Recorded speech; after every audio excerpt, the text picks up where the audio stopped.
Hi, Dominique, and welcome to another edition of The Week Ahead. I actually do finally in a warm place, so I'm just blurring my background instead of the usual palm trees, because there actually are palm trees in Florida. But how are you doing? Fine, thank you. There is something to be said for warmth. I miss it. Next week. So let's dive right in.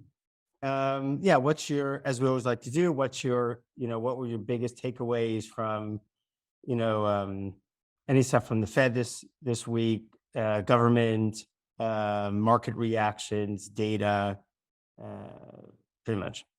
So, we continue to get signs that banks are stabilizing. The panic is ebbing. There are still a couple of banks that make the headline now and then. Interestingly, apparently the biggest bank short in the world is a Canadian bank, not a US bank. So that part of the story is kind of taking care of itself and stable.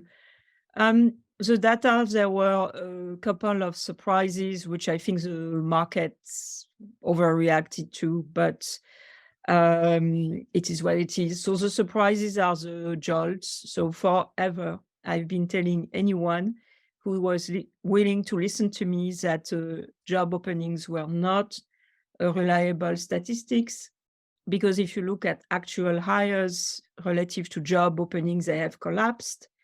And so I always discounted it. So there was a big drop, which I think is much less significant than the other part of the JOLTS data, which are the quits rate and the layoff rates, and those continue to be stronger than before the pandemic. They are moving back towards pandemic levels, but hey, the labor market is still stronger, tighter than before the pandemic, and that's also what the JOLTS data told us, even after the revisions, which had to do with seasonal adjustments.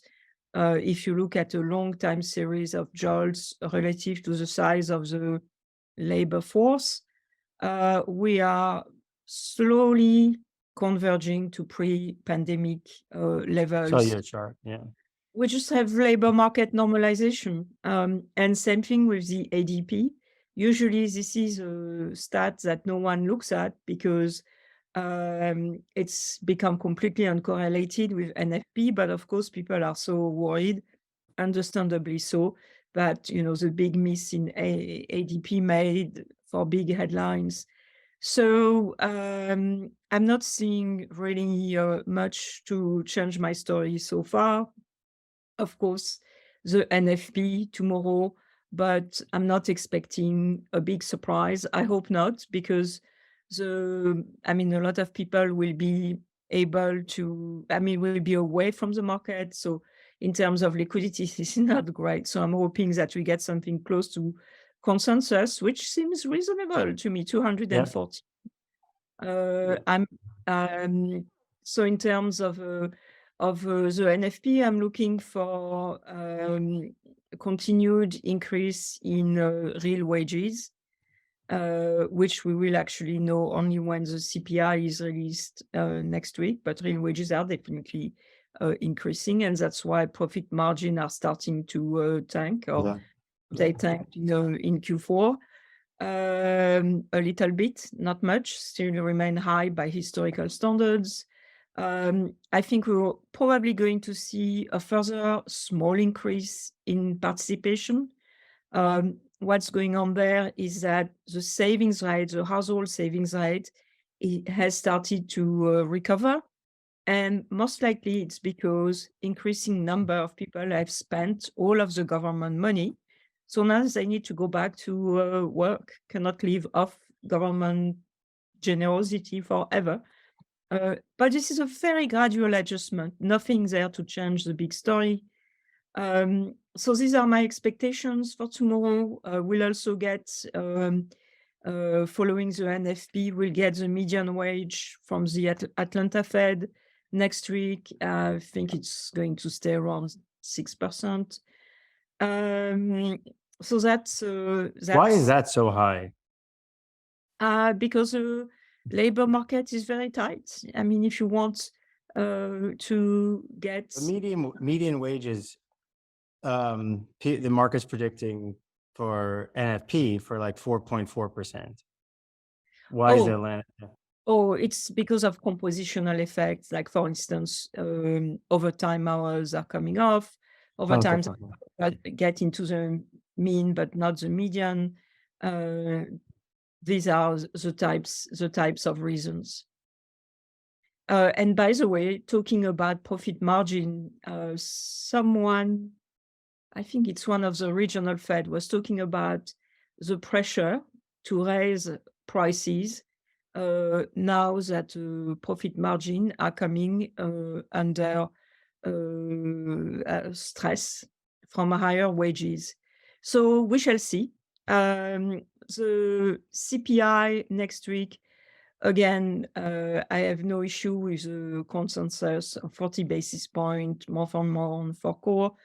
Yep. The more important story is Chair Powell's 3 sub-indices. So goods, I am forever waiting for a turnaround in used car prices, because all of the goods price deflation comes actually from used car prices. And the thing is, historically, that price is very correlated with the Manheim auction, used car auction prices. And those have turned around quite strongly and moved higher.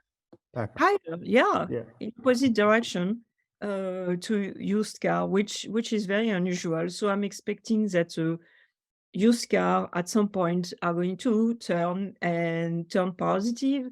And then, of course, goods prices, core goods prices won't look as great. I'm not sure if it is this month or, the next few months, but that's what I'm looking out for in terms of core goods. In terms of housing costs, not expecting much of a change. I keep reading about indices like apartment list, that show big declines in rents. Well, I would like to know where those rents declines are, because I'm going to move there, because I can tell you in Los Angeles, I look at rentals regularly just as a reality check, and I'm not saying the big declines that those indices show. And in terms of services prices, still I'm not expecting much of a change, still high. There are rumors that airlines... What do you think about the ISM services and prices? And that's also spooked the markets, I guess, right? Yeah, definitely. So the thing about the survey data, it's really decoupled from the hard data. Yeah, I noticed, yeah. And if you look at the relationship between ISM, combined ISM and GDP, it's really broken down after the pandemic. Also, if you look at the employment component of the ISM, actually there is quite a fit, a reasonable fit with NFP. But the employment component, even if you exclude the move up last month, even if you exclude that, it shows a stable NFP rather than a falling NFP. So yeah, another reason for the market to get spooked. But So, not one. Yeah, worries. I'm just thinking, for as long as probably we've been doing this for, I don't know, maybe 9 months or a year. I feel like we probably had like 3 or 4 of these like real recession is around the corner kind of scares. Maybe, one in December, early December, I guess. Definitely one in June last year. Maybe there was one in September, I think, too, and now this one. I mean, obviously rates are higher now than they were at any other time, or at least Fed funds rate. Are we getting closer to even a mild recession, or you still don't see it in the 3 to 6 months? No, not at all. I think to the contrary, the banking crisis has pushed back the recession further away in the future, because basically the Fed has become more reactive. From their perspective, the balance of risk has shifted from easing too little to easing too much. So they are going to wait until they are sure that there is no devastating credit crunch, that's bringing this dreaded recession. And that means, depending on the data tomorrow and the CPI next week, we might get another 25 basis point hike in May. And then I Yep. think the Fed is on hold just to make sure that there is no credit crunch. Meanwhile, the Fed will provide liquidity to anybody who wants it. Fed assets went up after the bankruptcy, after the failure of SVB. Now they have stabilized. But basically, the impact of the banking crisis has been to de facto ease Fed policy. So if we don't have a tightening of a credit condition to offset that, basically this little banking panic has postponed the recession. So Right. yeah. I think it was your piece, somebody's piece I was reading saying, I guess it was from the Dallas Fed, where they were asking loan officers and they were saying, well, we haven't really tightened our standards that much.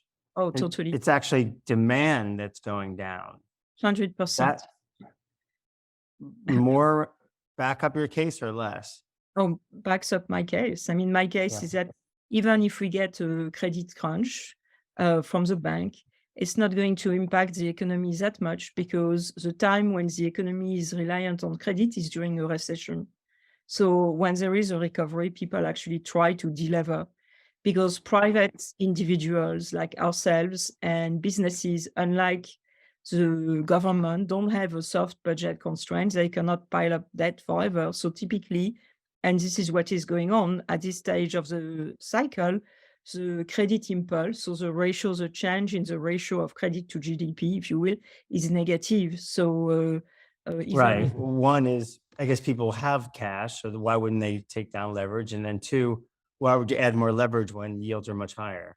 And also their incomes have recovered. So this is a good time to lower their debt, so that if there is another bump in the road, they are able to borrow again. So yeah, that's what the Dallas Fed survey is showing, and that survey was taken after the SVB failure. Great. Anything else about market reactions, any of that stuff over the past week, or So, the noise, I guess? yeah, I disagree. I understand why people are panicked. There is a memory of the GFC, 15 years ago, still very fresh. Also, we've had a string of data surprises that were negative. And to be honest, in each GDP release, the number on consumption has been revised down. So there is something going on there, which I'm going to write about next week, but which is, to use the Fed favorite word, transitory, which is that people have bought too many durable during the pandemic. And so now they are slowing their purchases. But if you look at services consumption, it's going very strong. And non-durable are much less of an issue. There hasn't been a piling up there. So yeah, people are overreacting a little bit. Right. That's great. So obviously we're taping this before non-farm payrolls, but and which we touched on, sounds that what should people be looking out for next week? So mainly the CPI and then retail sales. And it's interesting, for the second month in a row, the consensus predicts a contraction in retail sales, which is very plausible. I think they are over-predicting because retail sales include restaurant spending that is doing very well. So the contraction could be smaller than consensus expectation of a minus 0.4% month on month. But we're still likely to get a contraction, I think, largely because of this issue with indigestion of durable consumption.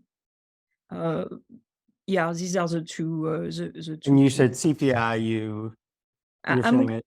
Yeah, I'm not expecting much of a change in terms of the pattern we've seen. I am hoping for, but not confident that, used car prices will start increasing instead of decreasing. But otherwise, I expect the same thing, steady housing cost inflation and steady services outside Right. housing inflation as Right. well. I guess I kind of forgot to ask. So weekly claims, I saw that there are things going around that because they're revising how they, I guess, calculate the numbers. There were some numbers that I guess the previous week, not this past week, but the previous week before that, was revised higher. And then this week was also, we're not getting the 195, 190 numbers. I forgot, we got like 226 or something, 226,000. Is that the beginning of a move towards 300, or that is more because of the change the way they're calculating it? I don't think it's a signal of a much weaker labor market. If you look at the ratio of claims, whether they are initial or continuing claims, relative to the size of the workforce, so people who are either working or looking for a job, what we've seen is that post-pandemic, it went very low, below the pre-pandemic levels that was already very low by historical standards. And we have very, very, very gradually moved back towards pre-pandemic levels. So basically the picture there is an extraordinarily tight labor market becoming a tight labor market. Okay, awesome. Okay, last question I have is, I heard people, and I think I glanced at it, this Joe Manchin op-ed in the Wall Street Journal, I guess, complaining about the Inflation Reduction Act and how it's not, it's not neutral for the deficit as kind of was presented at one point. Surprise, surprise. Of course, it's Do you see the Manchin being a bit more combative with the Biden administration? Will that have any impact on the economy, or not really? so Senator Manchin, realizing that he's been taken for a ride, I think is probably not going to change. However, what's changed is that the administration has 51 Senate seats against 50 before last year's election. So I'm sure he's going to get more combative, but the administration doesn't need his vote as much, as long as Senator Fetterman, ends his voluntary hospitalization for depression and comes back to the Senate, which I think is Because he has to vote, right? yeah, the administration is fine, even with Senator Manchin disappointment. Okay, And perfect. just on the budget, because we are getting next week. Yeah, I mean, the budget deficit is widening. It's crazy. It's 5% of GDP when unemployment is at a historical low. And that's one of the reasons I have such strong conviction in the strength of US growth. Fiscal policy is extraordinarily loose considering where we are in the cycle and the difficulties the Fed is having in stabilizing inflation. and by the way, that's like a global thing. I think that's the same issue in Europe now, where kind of fiscal discipline's been thrown out the window, and making a lot of central bankers' jobs harder. Okay, awesome. So for just to recap some of the things, as we always like to do, for some of the pieces put out this week for Prime, Richard Jones wrote a great piece in his weekly focus on G10FX. what's next from central banks and in relation to yields and the effects on currencies. John Tierney had put a piece out really interesting on the equity view, which I guess subscribes. Probably, I guess, against what we're talking about, where markets betting the Fed will blink. I guess really blink, as in probably cut.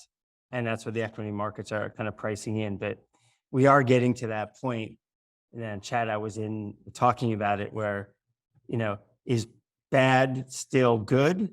Bad data still good, or is bad data starting to get bad? It feels like, outside of inflation, bad data is now bad, because the market's gotten this, let's call this recession fears 4.0, because I think this is the fourth time we've had this fear in the last year. On the pro side, Varesh wrote a continuation of a piece that we kind of did together. He did most of it, digging into the oil market and why we see it's still well supported. We just got kind of good or lucky timing putting that report out before OPEC plus cut. But we still believe, for a variety of reasons, including the fear of that the market will be supported below $70, but we still don't necessarily see a move above 100 for, generally kind of back to trend growth, let's call it global growth. So his piece this past week, which was great, this really looks into issues around US production, and really looking at the data from the oil exploration companies and their views on what's break even, what their issues are. So that is a really cool piece. I was just reading that. And Mustafa's piece in Global Rates Weekly on bank de-risking and looking at interesting curve steepener trades now. So those are all great pieces. And thank you, as always. Have a great Easter. And yeah, we'll speak next week. Good luck to everyone who watches this and as always sends all feedback. And Dominique, I'll give you the parting words. Well, good luck, everybody. Please send us feedback, critical feedback, especially most helpful. And we hope you have a great break. If you are in the US, you're not getting any extra holidays, but if you are in the UK, you get 2 extra days. So I hope you enjoy them.